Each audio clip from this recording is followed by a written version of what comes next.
Poem number 2, class 12th, English, summary of an elementary school classroom in Islam. बच्चों, मेरे पास बहुत request आई आप लोगों की कि मैडम हमको समरी की और क्वेश्चन आंसर की हिंदी समझा दीजिए। तो मैं आपको सेकंड पोम की हिंदी समझाने जा रही हूँ, समरी की। Summary of an elementary a classroom in slum. Slum, झुकी बस्ती के एक कक्ष की, विद्यालय के कक्षा कक्ष की, गंदी बस्ती की, एलिमेंट्री प्राथमिक स्कूल की हम जो पोएम की समरी है उसको ले रहे हैं। Stephen Spender presents the pathetic condition of the children. जो कवि हैं स्टीफन, वो प्रेजेंट करते हैं, प्रस्तुत करते हैं हमारे सामने बहुत ही दयनीय स्थिति उन बच्चों की of children and elementary school in slum, जो गंदी बस्ती, इस्लाम मीन्स गंदी बस्ती के प्राथमिक विद्यालय में पढ़ते हैं। These children are very away from blowing energies. ये जो बच्चे हैं इनके पास किसी भी प्रकार की जो नॉलेज नहीं है, और ये जो भी नॉलेज आ रही है उससे जो इस समय नॉलेज है उन सभी ऊर्जाओं से वंचित हैं। Here waves have associated with energies. जो यहाँ पर कवि ने एनर्जीज की बात की है वो क्या है? वो बच्चों हमारी ऊर्जाएं हैं। ये इन बच्चों के पास इनकी कमी है।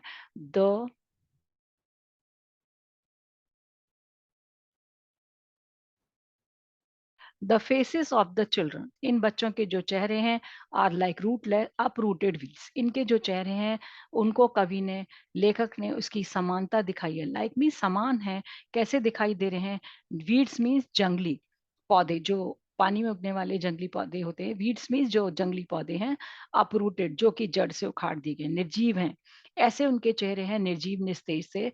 They are depicted as useless for society, और कवि ने उनको चित्रित किया है, डिपिक्टेड मीन्स चित्रित किया है, यूजलेस फॉर सोसाइटी।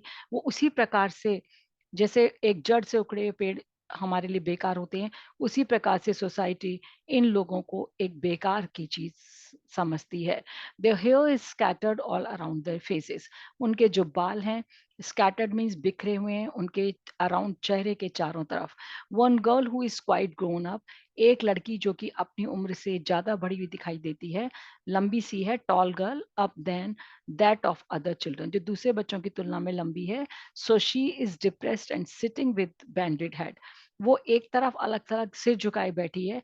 हो सकता है वो डिप्रेस्ड है और वो अपने बैंडेड हेड, सिर को झुका के बैठी है। अब कभी एक दूसरे अनदर बॉय, दूसरे बच्चे का उदाहरण देते हैं, हु इज वेरी थिन, जो बहुत कमजोर है, बहुत पतला है, हंग्री, और हंग्री है, भूखा है, एंड वीक, ऐसा जो बच्चा दिखाई दे रहा है। वै हु हैज बल्जिंग आइज, जिसकी आंखें, बल्जिंग मीन्स बाहर की तरफ को उभरी हुई हैं, जैसे बाहर को आइज निकली रहती हैं, तो ऐसी आइज हैं लाइक रेड। उसको पोइट ने कंपेयर किया है, समान बताया उनको, जैसे चूहे की आंखें, जो कि एक उसके किसको दर्शाती है? बीमारी को। Another boy who has abnormal growth, एक जो दूसरा बच्चा दिखाया लड़का, उसकी एबनॉर्मल, एबनॉर्मल मतलब जो एक सामान्य से अलग, असामान्य ग्रोथ है जो उस बच्चे का विकास है, इज वेरी अनफॉर्चुनेट, वो बहुत दुर्भाग्यपूर्ण है। One as he has inherited, जैसे कि उसने इनहेरिटेड मतलब पैतृक संपत्ति के रूप में क्या प्राप्त किया अपने पिता से? डिसऑर्डर्ड बोन्स, डिसऑर्डर्ड मतलब विकृत जो हड्डियां प्राप्त की हैं शरीर की। Talking about father's naughty disease, और वो स्पष्ट रूप से प्रदर्शित कर रहा है, टॉकिंग मतलब बोल नहीं रहा, वो प्रदर्शित कर रहा है अपने पिता की, नॉटी मीन्स इस क्रॉनिक, ये जो पुरानी जटिल बीमारी है, क्रॉनिक मीन्स जटिल, नॉटी मीन्स जटिल बीमारी, इस जटिल बीमारी को दर्शा रहा है। He is taking his lesson from his desk, वो अपने डेस्क पर ही बैठा है और वहीं से अपना पाठ पढ़ रहा है। The classroom has insufficient light, अब जो कवि है वो पहले बच्चों की स्थिति बताइए किस प्रकार के बच्चे हैं, अब यहाँ से कवि बता रहा है कि उस कक्ष की स्थिति कैसी है, दयनीय, जिसमें कि बच्चे पढ़ रहे हैं। हैज इनसफिशिएंट लाइट, उसमें पर्याप्त मात्रा में प्रकाश नहीं है। And one unnoticed sweet young boy, उसमें एक ऐसा बच्चा जिसके पर, जो कि अननोटिस, जिसके ऊपर किसी का ध्यान नहीं है, whose eyes live in fantasy, उसकी जो आंखें वो कल्पना में खोई हुई हैं। ऑब्सक्यूरल्स गेम, वो क्या कर रहा है, एक बाहर गिलहरी का जो कुछ खेल सा चल रहा है, करतब सा उसे देख रहा है, which is in the hollow place of a tree. कक्ष के बाहर कोई पेड़ है और उसके हॉलो मीन्स खोखल में, उसके खाली स्थान में बीच में कहीं खोखला है कुछ, और उस प्लेस में, उस जगह पर पेड़ के क्या है, एक गिलहरी खेल रही है, जिसमें वो बच्चा क्या कर रहा है, फैंटेसी में, कल्पना में खोया हुआ है। Now the poet presents that the walls of the classroom, अब कवि जो बता रहा है, प्रेजेंट्स मतलब प्रदर्शित कर रहा है कि जो उस कक्षा कक्ष की वॉल्स हैं, मतलब दीवारें हैं, ऑफ द क्लासरूम, उस कक्ष की, अनप्लेजेंट, वो भी सुहावनी नहीं है, as they are of white, वो भी हल्के पीले से कलर की पुती हुई हैं। The wall is decorated with gifted picture, और जो वो वॉल है, जो दीवार है, उसको सजाया गया है, डेकोरेटेड है, जो सजाया गया विद गिफ्टेड पिक्चर, उसमें किसी ने उपहार में कोई चित्र दिया है, जो कि किसका चित्र है, शेक्सपियर के हेड का वो लगाया हुआ है। Another picture presents a bright day, और एक जो दूसरी पिक्चर लगी हुई है, चित्र लगा हुआ है, वो दिखा रहा है कि दिन का समय है, प्रातः काल का, और उस चित्र में क्या है, जो सिविलाइज्ड रूम्स, जो बड़े-बड़े सिटीज़ में चलने वाले इंस्टीट्यूशंस हैं, सिविलाइज्ड जो सभ्यता का दावा करते हैं, ऐसे स्कूल का एक चित्र है। वर्किंग इन ऑल सिटीज़, वो कहता है इस तरीके के जो अम, स्कूल्स हैं, जो बहुत हाई क्लास के लिए बने हुए हैं, रिच क्लासेस के लिए, उसका एक चित्र यहाँ पर प्रदर्शित किया है, जो पूरी सिटीज़ में चल रहे हैं। They are surrounded with music and flowers, और उसको लेखक ने, कवि ने प्रदर्शित किया है कि वो जो स्कूल्स हैं, वो कैसे सराउंडेड है, उस चित्र में दिखाई दे रहा है, दे आर सराउंडेड, उसके चारों तरफ क्या है, म्यूजिक एंड फ्लावर, जैसे नदियां हैं, कुछ है, तो वो उनका संगीत है, और एंड फ्लावर्स, और वो चारों तरफ जो वैली है, जो वैली मीन्स घाटी, जो वो घाटी है किससे आच्छादित है, फूलों से, ट्रायोलेस वैली, और एक ऐसी एक घाटी का जिसे सभ्यता का केंद्र माना जाता है, सिविलाइज, है ना, तो एजुकेशन का ट्रायलीज वैली, जो उसका नाम दिया है घाटी का। All these facilities are restricted to elite class. बच्चों, ये एलीट क्लास का मतलब है कि ये सारी जो सुविधाएं हैं, ये सारी सुविधाएँ हैं, रेस्ट्रिक्टेड, एक इनको सीमित कर दिया गया है एलीट क्लास के लिए, जो रिच क्लास है, संपन्न वर्ग है। एलीट मतलब याद रख लीजिए, संपन्न वर्ग है, कल क्लास मीन्स वर्ग। जो संपन्न वर्ग है, उसके लिए ही ये सीमित कर दी गई हैं। दीज़ फैसिलिटीज़, ये सुविधाएँ हैं, are in abundance, abundance means प्रचुर मात्रा में है, आर बीइंग प्रोवाइडेड, इनको दी जा रही हैं, किनको, रिच क्लास, उच्च वर्ग के लोगों को, bye the elite class of elite class. अब इसमें कवि ने कहा है, इस सुविधाओं को, इनके जो नियम कानून बनते हैं, उनको बनाने वाला भी उच्च वर्ग है, और वो ये सारी सुविधाएं भी अपने ही वर्ग को प्रदान कर रहा है। Neither the outlets nor map in theirs, ये ना ही इनके से बाहर की जो खिड़कियां खुलती हैं, यहाँ से बाहर का जो मार्ग खुलता है, ना ये इन गरीब बच्चों के लिए नहीं है, और द मैप्स इज देयर, और जो भी ये संसार है, मैप से मतलब वर्ल्ड, ये जो संसार है अमीर बच्चों का, उच्च वर्ग के बच्चों का, ये इनके लिए नहीं है। Their world has no facilities, उनका जो संसार है, वो इन सब सुविधाओं से वंचित है ना? वर्ल्ड हैज़ नो फैसिलिटीज़, वो वंचित है इन सुविधाओं से, and their future is full of uncertainty, और उनका जो भविष्य है, वो किससे भरा हुआ है? उनका जो फ्यूचर है, वो अनसर्टेनिटी, अनसर्टेनिटी मतलब अनिश्चितता से भरा हुआ है। देयर लेन्स आर कंजेस्टेड, जिन लेन्स में वो स्कूल्स हैं या वो उनके घर हैं, वो कंजेस्टेड हैं, बहुत क्राउडेड हैं, भीड़-भाड़ से भरी हुई हैं। कंजेस्टेड मतलब बहुत ज़्यादा भीड़-भाड़ से भरी हैं, एंड चोक्ड, और वो पूरी तरीके से चोक्ड हैं, बंद हैं, विद द पॉइजनस गैसेस, जहरीली गैसों से, जिससे कि आसमान जो है उनका, स्काई है, वो कैसा हो गया है, उस अंधकार से ग्रे, स्लेटी और हल्के नीले से कलर का पड़ गया है। आकाश में इतनी ज़्यादा पॉइजनस, जहरीली गैसें हैं। There world is very much away from reverse, उनका जो संसार है ऐसे बच्चों का, जो गरीब बच्चे हैं, जो कि गंदी बस्ती में पढ़ते हैं, इज़ वेरी मच अवे, वो बहुत ही दूर है, फ्रॉम रिवर्स, नदियों से, हाईलैंड्स, ऐसे ऊँचे जो लैंड्स हैं, ऊँचे पहाड़ पर्वतों पर, जो ऊपर हिल्स पर जो स्कूल्स हैं उनसे, and away from the facts and information, और इन बच्चे ये दूर हैं, अवे मीन्स ये दूर हैं बच्चे, फ्रॉम मतलब से, किससे, फैक्ट्स, इनको ना तथ्यों की कोई जानकारी है, ना ही इनके पास सूचनाएँ, इनके पास इसका अभाव है। इसके बाद कवि कहते हैं, सेकंड पैराग्राफ में देखिए समरी के, certainly Shakespeare is not good for them, निश्चित रूप से शेक्सपियर उनके लिए कोई अच्छा उदाहरण नहीं है, क्यों? The map is also bad example, जो ये संसार दिखाया गया है, ये भी उनके लिए एक बुरा उदाहरण है फॉर देम, इन बच्चों के लिए, as he is a poet of love and nature. क्योंकि जो शेक्सपियर हैं, ये अधिकांशतः इनकी पोएम जो लिखी गई हैं लव और नेचर को लेकर के, प्रकृति को और प्रेम के ऊपर लिखी गई हैं। They have nothing to do with that. और ये जो बच्चे हैं बेचारे, गरीब बच्चे, इनको इनसे लेना-देना नहीं है, कुछ भी लेना-देना नहीं है।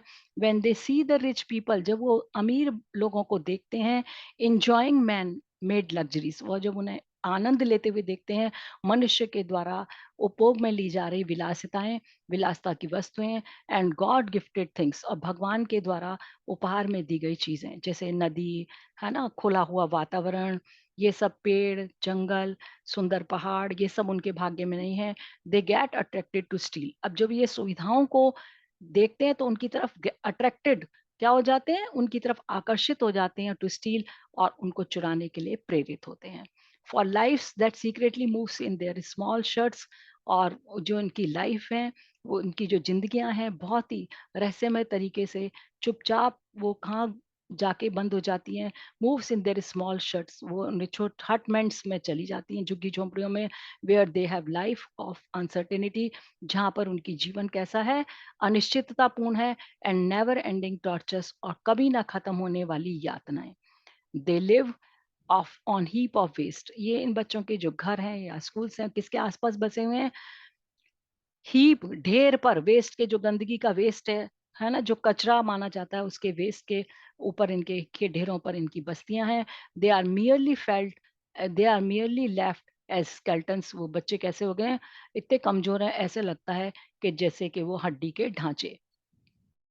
दे वियर स्पेक्टिकल्स, वो बच्चे क्या पहनते हैं, आंखों का जो नजर का चश्मा होता है उसे कहते हैं स्पेक्टिकल्स, वो पहनते हैं ऐसा आंखों का चश्मा ऑफ स्टील विद मैंडेड ग्लासेस, क्योंकि उनके पास खुद तो कुछ सामान नहीं होता, वो गिफ्टेड जो चीजें हैं, डिस्कार्डेड, जो दूसरे लोगों के द्वारा जो डिस्कार्ड कर दी गई हैं, खराब मान के छोड़ दी गई हैं, ऐसी चीजों को पहनते हैं। तो बच्चों ने पहनते हैं कैसे, स्पेक्टिकल्स, ऐसे आंख के चश्मे जो कि मेंडेड हैं, जिनकी मरम्मत की गई है, और उन पर ग्लासेस लगे हुए हैं, मतलब पुराने चश्मे हैं। सो दे अपीयर, यहाँ पर दे है, so they appear as broken pieces of bottle, वो ऐसा लगता है, have been fitted on statues, ऐसा लगता है उस देख के ढांचे वाले बच्चे को, एक मेंडेड ग्लास का चश्मा पहने हुए, ऐसा अपीयर मीन्स दिखाई देता है, जैसे एक स्टैच्यू में, स्टैच्यू क्या होता है, एक मूर्ति, एक मूर्ति में, पत्थर की मूर्ति में कांच के टुकड़ों को जड़ दिया गया है।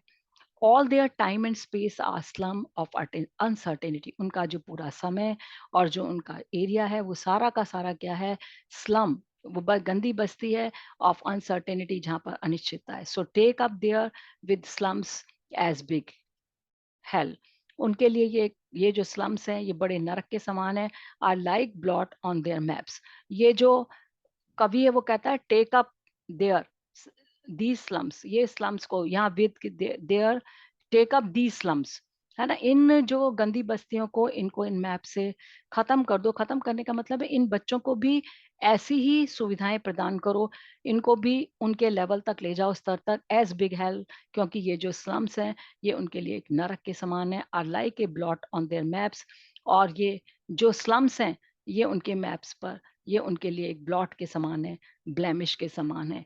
In the last paragraph there is a urge, अंतिम पैराग्राफ में जो कवि हैं, अर्ज मीन्स एक प्रार्थना कर रहे हैं, रिक्वेस्ट कर रहे हैं, of poet, governor, inspector, visitor, जो कवि हैं वो प्रार्थना कर रहे हैं किससे, जो बड़े बड़े अथॉरिटीज हैं, जिसमें किससे प्रार्थना कर रहे हैं, पोइट कर रहे हैं गवर्नर से, इंस्पेक्टर से, विजिटर से, who has the right to inspect academic institution. अब ये जो गवर्नर हैं आप जानते ही होंगे, इंस्पेक्टर पुलिस के इंस्पेक्टर्स हैं, और विजिटर पर यहाँ मतलब लिया है उन्होंने कि जो स्कूल को चेक करने के लिए आते हैं, उसके निरीक्षण के लिए आते हैं, इंस्पेक्ट मतलब निरीक्षण करने आते हैं, एकेडमिक इंस्टीट्यूशन जो पढ़ाई चलती है जिन संस्थाओं में, इंस्टीट्यूशंस भी संस्थाओं में, कम फॉरवर्ड कलेक्टिवली, कभी उनसे एक रिक्वेस्ट कर रहे हैं, कम फॉरवर्ड, वे आगे हैं, कलेक्टिवली मतलब इकट्ठे रूप से, to provide them the world of elite class, उनको भी उपलब्ध कराएं, प्रोवाइड मीन्स उपलब्ध कराएं, वो संसार जो उच्च वर्ग का है,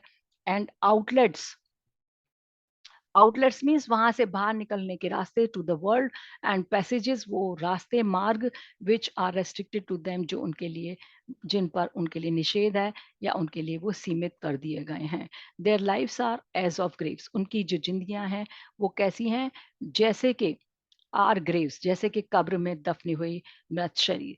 the poet urges to break the barriers, जो कवि हैं वो रिक्वेस्ट करते हैं, अर्जिस मतलब प्रार्थना करते हैं, टू ब्रेक द बैरियर्स के इन बैरियर्स मीन्स जो बंधन है इनको तोड़ दिया जाए, ऑफ देयर लाइफ जो उनके जीवन के ये बंधन जो लगे हुए हैं। अदरवाइज इन एग्रेशन, नहीं तो क्या होगा, तो गुस्से में, एग्रेशन मीन्स गुस्से में, they will out break in revolt, वो रिवोल्ट होता है विद्रोह, वो फट पड़ेंगे विद्रोह में, मतलब वो विद्रोह के लिए अपना सिर उठा लेंगे। फैसिलिटेट देम, उनको वो सब सुविधाएं प्रदान कराई जाएं, विद ऑल द अपॉर्चुनिटीज, वो सब अवसरों को, एंड फ्रीडम और आजादी।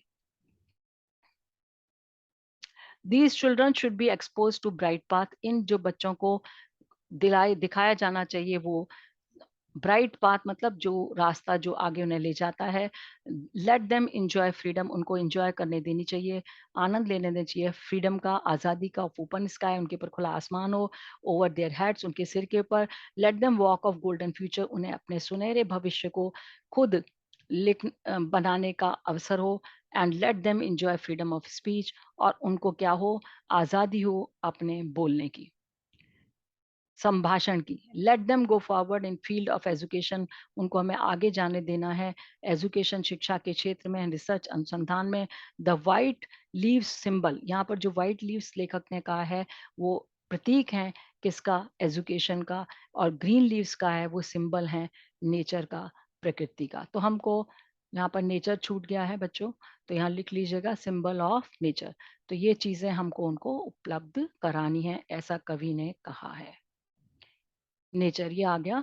सो they should be not restricted from education and blessings of nature, उनको सीमित नहीं किया जाना चाहिए उनका क्षेत्र एजुकेशन का उन सुविधाओं के साथ, एंड ब्लेसिंग ऑफ नेचर, और उनको ब्लेसिंग्स भी मिलनी चाहिए, आशीर्वाद मिलना चाहिए नेचर का, मतलब प्रकृति का भी आनंद ले पाए। Question answers, now here are questions.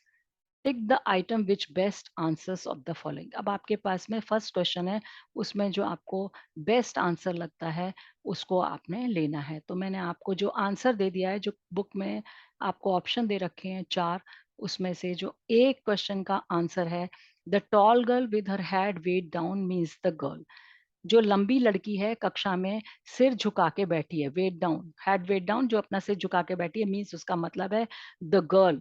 Answer जो चार ऑप्शन है उसमें से पहला ऑप्शन सही है, is ill treat, ill and exhausted, जो कि बीमार और थकी हुई लगती है बिल्कुल तरीके से।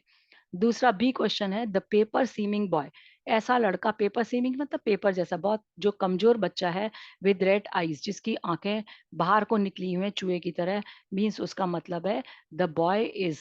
ये सारे ऑप्शंस में से जो दूसरा ऑप्शन है वो सही है, थिन हंग्री एंड वीक, वो पतला है, कमजोर है, भूखा है और कमजोर है, इसलिए वो ऐसा दिखाई देता है। सी जो क्वेश्चन है, the stunted unlucky heir of twisted bones means, जो बच्चा अविकसित और जो अभागा बच्चा है उसने प्राप्त की है किसमें, पैतृक संपत्ति में, ट्विस्टेड बोन्स, टेढ़ी मेढ़ी हड्डियां, उसका मतलब है द बॉय हैज, आंसर है हैज इनहेरिटेड डिसेबिलिटी, बच्चे ने इनहेरिटेड मतलब पैतृक संपत्ति के रूप में प्राप्त किया है डिसेबिलिटी, जो उसके शरीर की डिसेबिलिटी है।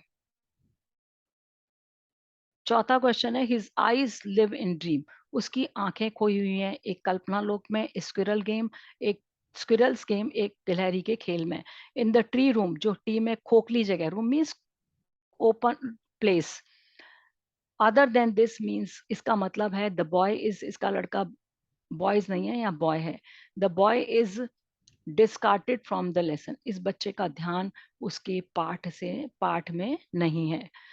ई क्वेश्चन है, the children's face are compare to rootless weeds, बच्चों के जो चेहरे हैं उनको तुलना की गई है रूटलेस वीड से, रूटलेस मीन्स जो ऐसे पेड़, जंगली पेड़, वीड्स मीन्स जंगली पौधे जिनको जड़ से उखाड़ दिया गया है, जिनकी, एंड दिस मीन्स इसका मतलब है आर इनसिक्योर, उनका जो जीवन है, भविष्य है, वो सुरक्षित नहीं है। Question number 2, what do you think? आप क्या सोचते हैं is the colour saw cream? ये जो वॉल का कलर है बच्चों के स्कूल का, स्लम बस्ती के, वो कैसा है? हल्का पीला सा। Why do you think the poet has use this expression? कवि ने इस एक्सप्रेशन को क्या डिस्क्राइब करने के लिए, क्या बताने के लिए क्लासरूम वॉल्स के इस कलर को लिया है? The sour cream colour is dull off white. जो सॉ क्रीम कलर है, रंग है, वो कैसा होता है? डल, धुंधला सा सफेद, मतलब हल्का पीलापन लिए हुए कलर, जैसे बटर का कलर होता है ना। And the poet has use to describe the colour of the walls. Poet ने इस कलर को इसलिए यूज किया वॉल्स के, बताया है इन स्लम स्कूल में, गंदी बस्ती के स्कूल में, this colour does not attract children. ये जो हल्का पीला सा कलर है, ये बच्चों को आकर्षित नहीं करता है। डल ऑफ वाइट कलर जो है ब्रिंग्स डिजेक्शन, ये निराशा लाता है और दुख लाता है, दुख का प्रतीक होता है, मतलब उसको संबोधित करता है। ऑन द अदर हैंड, और दूसरी तरफ यदि हम बात करें वार्म कलर्स, जो गर्म कलर्स माने जाते हैं, जो वार्म कलर्स मीन जो हमारी भावनाओं को उत्तेजित करते हैं, हमको अच्छे लगते हैं, इवोक फीलिंग्स, वो हमारी भावनाओं को जागृत करते हैं। इवोक मीन्स होता है जागृत करना हमारी भावनाओं को। कौन सी भावनाओं को? हैप्पीनेस, खुशी, ऑप्टिमिज्म, अपना पॉजिटिव सोच, एंड हैव साइकोलॉजिकल इफेक्ट, और उसका हमारे पर मनोवैज्ञानिक असर भी होता है। तो हमको ये जो व्हाइट ऑफ वाइट कलर है, इसका मनोवैज्ञानिक असर भी अच्छा नहीं है, बच्चे इसकी तरफ आकर्षित नहीं होते। So no one pays any pain and attention of these schools. अब ये कवि कह रहे हैं ये ऐसा इसलिए क्योंकि इन स्कूल्स के ऊपर, पेस मतलब देना, पेन, कोई भी इतना ज्यादा ध्यान नहीं देता, अटेंशन नहीं देता है ऑफ दीज स्कूल्स, इस स्कूल्स के बारे में, तो इसलिए ये ऐसा इनके रंग लिए गए हैं। क्वेश्चन नंबर 3,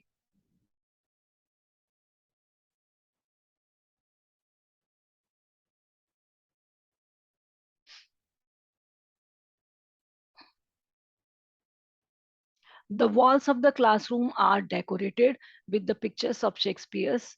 जो उस स्कूल की क्लासरूम, कक्षा कक्ष की जो दीवारें हैं, उनको सजाया गया है किससे? चित्रों से। शेक्सपियर के हेड का एक तो चित्र लगा हुआ है। बिल्डिंग्स विद डोम्स, ऐसी बिल्डिंग्स जिनके डोम्स हैं, जो इंस्टीट्यूशंस हैं, जो संस्थाएं हैं शिक्षा की। वर्ल्ड मैप, और वर्ल्ड मैप्स जो प्रदर्शित करती है संसार का मैप। द ब्यूटीफुल वैलीज, जिसमें कि प्रदर्शित किया गया है उच्च वर्ग का संसार और सुंदर वैलीज, घाटियों को। How do these contrast with the world of the children? ये जो चित्र हैं, ये कैसे एकदम कंट्रास्ट, मतलब एकदम इनके विपरीत भावों को प्रदर्शित करते हैं उस संसार के जिसमें कि ये बच्चे रहते हैं। कौन से बच्चे? जो चिल्ड्रन है, गरीब बच्चे हैं। Answer, the walls of the classroom are decorated with the pictures of Shakespeare. जो वॉल्स हैं, दीवार के, कक्षा कक्ष के जो दीवार हैं, उनको सजाया गया है किससे? शेक्सपियर के चित्र से। And so Shakespeare is not good example for them. Shakespeare उन बच्चों के लिए कोई अच्छा उदाहरण नहीं है, क्योंकि he is known the poet of love and nature. क्योंकि ये जो कवि हैं, ये प्रेम और प्रकृति के बारे में कविताएं लिखते हैं, उनके बारे में लिखते हैं। तो इन बच्चों का ना तो प्रेम से कोई लेना देना है, जिन बच्चों की बहुत गरीब स्थिति है ना, और उनका जो नेचर भी से बहुत दूर है, नेचर की शुद्धता से बहुत दूर है।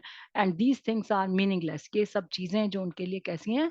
अर्थहीन, इनका कोई अर्थ नहीं, निरर्थक है फॉर स्लम चिल्ड्रन, ये गंदी बस्ती के बच्चों के लिए। बिल्डिंग्स विद डोम, जो ये बिल्डिंग्स हैं, जो बड़ी ऊंची ऊंची इमारतें हैं, जो इंस्टीट्यूशंस हैं, संस्थाएं शिक्षा के, विद परफेक्शन, ये उनको बच्चों को क्या देते हैं? ये जो रिच क्लास के लिए, जो उच्च वर्ग के लिए हैं, उनको परफेक्शन देते हैं, निपुणता प्रदान करते हैं। एंटिटी एंड हेवंस, ये उनके लिए स्वर्ग के समान है। सराउंडेड विद, जो कि चारों तरफ से घिरे हुए हैं किससे? आच्छादित हैं। सराउंडेड विद किससे? म्यूजिक एंड फ्लावर्स, उसमें चारों तरफ सुंदर वातावरण का म्यूजिक है, संगीत है, और बहुत सुंदर चारों तरफ फूल हैं। वर्ल्ड मैप, ये जो संसार का चित्र जो प्रदर्शित किया गया उच्च वर्ग का, means they have been cherished with all the facilities, उनको ये सारी सुविधाएं उपलब्ध हैं by the elite class to elite class. उच्च वर्ग ने उच्च वर्ग को ये सब सुविधाएं प्रदान की हैं। But on the other hand, पर इसके विपरीत, जो स्लम चिल्ड्रन है, जो गंदी बस्ती में रहने वाले बच्चे हैं, are deprived of all facilities, वे सब इन फैसिलिटीज से, इन सुविधाओं से डिप्राइव्ड मतलब वंचित हैं। These slums are surrounded by congested lanes. ये जो slums हैं, ये जो गंदी बस्तियां हैं, ये चारों तरफ से घिरी हुई हैं भीड़ भाड़ से एंड भीड़ भाड़ की गलियों से and lead sky which is choked with poisonous smoke. और जो इनकी जो आसमान है वो किससे भरा हुआ है पूरी तरीके से, वो पॉइजनस गैसेस से और धुएं से and far away from facts and information. ना ही वो बच्चे, उनको कोई प्रकार के तथ्य और कोई भी सूचनाएं जो उनको जानकारी नहीं है, मतलब वो सभी ज्ञान से दूर हैं। They are away from facilities, उनको वो सभी सुविधाएं भी नहीं हैं, वो से भी दूर हैं, which the elite class is enjoying, जो कि एक उच्च वर्ग, एलिट क्लास मीन्स उच्च वर्ग जिसको आनंद ले रहा है। ऑन द अदर हैंड, दूसरी तरफ the schools of elite class, जो स्कूल हैं ये उच्च वर्ग के, are situated in beautiful valleys, ये स्थित हैं कहाँ पर, सुंदर घाटियों में। They are surrounded with beautiful sight, ये चारों तरफ से घिरे हुए हैं सुंदर दृश्यों से, प्रकृति के, and sweet fragrance of flowers, और चारों तरफ से सुगंधित वातावरण है, फ्लावर्स की खुशबू है, फूलों की खुशबू है। They are provided with all the facilities, इच उच्च वर्ग को सारी उपलब्ध कराई गई है, प्रोवाइडेड मीन्स उपलब्ध कराई गई हैं, ऑल द फैसिलिटीज सारी सुविधाएं टू देयर एलीट क्लास। और ये सारी सुविधाएं क्योंकि अथॉरिटीज में भी और जो प्लान मेकर्स हैं, जो रूल्स मेकर्स हैं, they are from all from elite class, वो सभी उच्च वर्ग के हैं। So the poet presents the contrast, इस प्रकार से पोएट प्रस्तुत करते हैं एक दोनों में विरोधाभास, दोनों स्थितियों में, एक तो गरीब वर्ग की और एक उच्च वर्ग की, between the two elite class and the world of the slum children. दो वर्ग हैं, एक तो एलीट क्लास उच्च वर्ग, और दूसरा जो संसार है किसका, गंदी बस्ती में रहने वाले बच्चों का। Question number 4,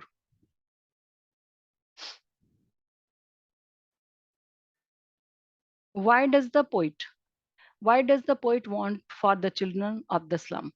Why does the poet want for the children of slum? How can their lives be made to change? जो कवि है वो क्या चाहता है इन स्लम्स के, गंदी बस्ती में रहने वाले बच्चों के लिए?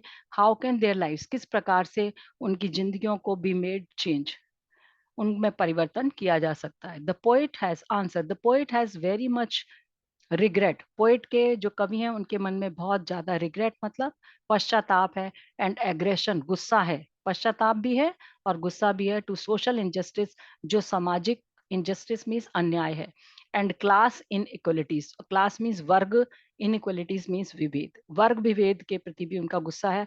बिटवीन द स्लम, किसके बीच में, जो स्लम चिल्ड्रन है, जो गंदी बस्ती में रहने वाले बच्चे हैं, एंड द एलीट क्लास, और जो एलीट क्लास उच्च वर्ग के बच्चे हैं। He has depicted the contrast, depicted मतलब चित्रित किया है उन्होंने दोनों के बीच में कॉन्ट्रास्ट, दोनों स्थितियां एकदम एक दूसरे के विरोध में हैं, अलग हैं, विपरीत हैं। Between the schools and facilities, उनके स्कूल्स के बारे में, उनकी जो सुविधाएं हैं, among the elite and the poor, जो सुविधाएं दी हुई हैं उच्च वर्ग को और गरीब वर्ग को, वो दोनों में बिल्कुल विरोधाभास है। द पोएट फील्स, कवि महसूस करते हैं, दैट इनइक्वालिटी, ये जो असमानता है, कैन बी अपरूटेड, इसको जड़ से उखाड़ फेंकना चाहिए, थ्रू प्रोवाइडिंग, क्या उपलब्ध कराकर, ऑल द फैसिलिटीज, सारी सुविधाओं को, to the children of slum, इन गंदी बस्ती के बच्चों को। कवि ही अर्जिस, ही यहाँ यूज हुआ कवि के लिए, कवि अर्जिस, कवि रिक्वेस्ट करते हैं इन अथॉरिटी से, जो प्रोवाइड कराती हैं, उपलब्ध कराती हैं, देम टू इक्वल अपॉर्चुनिटीज, उनको कह रहे हैं उनको समान अवसरों की उपलब्धता कराई जाए, एंड फैसिलिटीज और सुविधाएं। अपॉर्चुनिटीज मीन्स अवसर, और फैसिलिटीज मतलब सुविधाएं। The poet who also wants, poet इसके साथ साथ एक तो अर्ज कर रहे हैं, यहाँ पर रिक्वेस्ट कर रहे हैं, लेकिन इसके साथ साथ सचेत कर रहे हैं, चेतावनी दे रहे हैं, वांस में चेतावनी दे रहे हैं, दैम, उन्हीं लोगों को, इफ द अप्रोप्रिएट मेजर, यदि उचित मेजर मतलब यदि हम उचित तरीके नहीं अपनाते, स्टेप्स नहीं लेते, कदम नहीं उठाते, will not be not taken, यदि हम ऐसे कदम नहीं उठाते, they may be raising their heads, वो क्या कर सकते हैं, दे मे बी रेज, यहाँ रेजिंग नहीं है, रेज देयर हैंड्स, हेड्स, वो अपने सिर उठा सकते हैं विरोध में, and will break all the barriers, वो सारे बंधनों को तोड़ देंगे, देमसेल्स, अपने आप से, मतलब हम उन्हें ज्यादा परेशान करेंगे तो वो अपने सारे सिर उठाएंगे हमारे विरोध में और सारे बंधनों को तोड़ देंगे। So they should be provided with facts and information, इसलिए उनको हमें उपलब्ध करानी चाहिए सारे तथ्य, सारा ज्ञान, इंफॉर्मेशन, सूचना, एंड सिमिलर अपॉर्चुनिटीज, और समान अवसरों को in the field of education, शिक्षा के क्षेत्र में। When they will get all the opportunities, जब इन स्लम चिल्ड्रन को सारी अपॉर्चुनिटीज अवसर मिलेंगे, दे विल क्रिएट हिस्ट्री। वो वो उनमें भी ज्ञान, उनमें भी क्या है, गर्मजोशी है, वो भी काम करने के हार्ड वर्किंग है, मेहनती हैं। दे विल क्रिएट हिस्ट्री, वो भी एक नया इतिहास रच देंगे with their knowledge and strength. जो उनके अंदर ज्ञान है, ज्ञान होगा और जो ताकत होगी, इसलिए उन्हें भी समान अवसर दिए जाने चाहिए। Thank you very much, bye bye.